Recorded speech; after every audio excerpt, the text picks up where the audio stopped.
Thomas Soto. La revue de presse de Natacha Polony. Bonjour Natacha. Bonjour Thomas, bonjour Julie et bonjour à tous. Alors ce matin, une de vos journaux, il a la main sur le cœur et un sourire. Oui, je vous jure, on voit un sourire.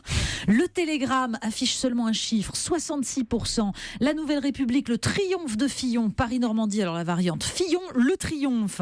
La République du Centre, la vague Fillon. Ouest-France, le raz-de-marée Fillon, carrément. Alors le Parisien, à droite toute, et la République des Pyrénées, qui plus subtil, Fillon, une sacrée droite. Le Journal du Centre, aux portes du Palais, et le Figaro va plus loin, objectif Élysée. Enfin, les Échos titrent « La droite derrière Fillon, la gauche se déchire ».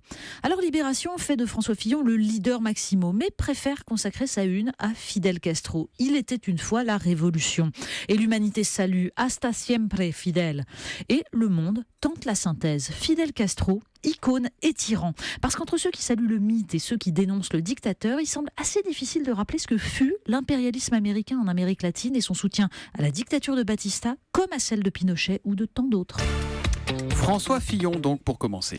Oui, alors en une de l'opinion, c'est le mot rupture qui s'impose, mais c'est le dessin de CAC, comme souvent, qui résume le mieux. François Fillon devant une vitrine contenant 2 statuettes d'Alain Juppé et Nicolas Sarkozy, accommodées façon réducteur de tête. Et juste en dessous, musée Jacques Chirac, art primitif. Bon, visiblement, le quotidien semble hésiter sur la nature du nouveau chef de la droite, gendre idéal ou leader capable de casser la vaisselle. Le Parisien a tranché et titre Droupi s'est muet en pitbull. Olivier Beaumont nous raconte ce qu'il estime être son moment clé. 21h, le 6 mai 2012, dans une salle de la Mutualité sous le choc de la défaite. L'arrivée de François Fillon sort la salle de sa torpeur. « Fillon avec nous !» hurle un jeune supporter, réveillant la salle. Mais dans le Figaro, Judith Vintraud remonte encore plus loin. Elle nous parle de cette colère qui est souvent chez François Fillon, dit-elle, la réponse aux humiliations. Elle parle orgueil, obstination et elle tente de répondre à l'accusation de ceux qui en font l'homme des fidélités successives. Séguiniste ou pas séguiniste ? Souverainiste ou pas souverainiste ? Sur le site Figaro Vox, le blogueur à la fois séguiniste et souverainiste David Degouille voit en son programme au contraire celui de l'ordo-libéralisme à l'allemande, celui des réformes dictées par Bruxelles. Alors, on ne sort de l'ambiguïté qu'à son propre détriment. Que faire des djihadistes français ? Question embarrassante posée ce matin. Exactement. Pendant que les journaux reviennent sur ce projet d'attentat déjoué entre Strasbourg et Marseille, Libération nous raconte l'histoire de cet homme et de ces 2 femmes aux mains d'un groupe de l'armée syrienne libre, le Fatah al-Sham.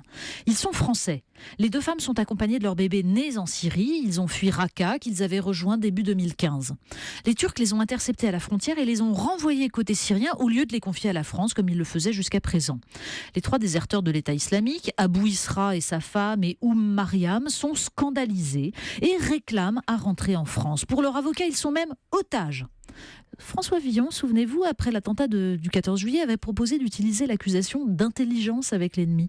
Ça a sans doute participé à sa victoire. Avant le pommier, il y avait quoi, Natacha, avant le pommier ? Oui, alors je vous jure, rien à voir avec l'effet pommier de Jacques Chirac en 95. C'est pas le manger des pommes. Non. Non, on parle de l'ancêtre génétique du pommier. Le Figaro nous apprend qu'il reste au Kazakhstan les derniers pommiers sauvages, au tronc de 2 mètres de large et aux fruits rose fuchsia. La déforestation, malheureusement, les menace gravement. Pourtant, ces arbres particulièrement résistants pourraient nous aider. Les pommes sont considérées, après des années de sélection pour les rendre bien rondes, bien brillantes, comme des fruits éminemment fragiles et elles subissent donc jusqu'à 40 traitements par des pesticides. Alors ça vaudrait le coup de sauver le pommier sauvage.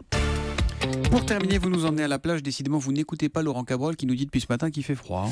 Et non, il y fait peut-être froid, mais on y découvre des choses. Le Huffington Post reprend un article de La Voix du Nord et nous raconte cette trouvaille d'un promeneur sur une plage qui a fait le tour des réseaux sociaux. Parfaitement intact, un pot de yaourt. Il porte l'inscription Yoplait, partenaire officiel des Jeux Olympiques 1976. Oui, il est nickel le pot de yaourt. Alors déposé par la mer, échappé des décharges à ciel ouvert de la région. 1976, pour le rappel, c'est la date de l'entrée en politique d'un certain François Fillon. Oui, mais les questions d'environnement, visiblement, n'ont pas intéressé du tout les candidats à la primaire. Pourtant, un pot de yaourt en plastique, c'est 600 ans d'espérance de vie. Voilà une démonstration implacable signée Natacha Polony qu'on retrouvera demain matin sur Europe 1. Demain, Natacha. À demain.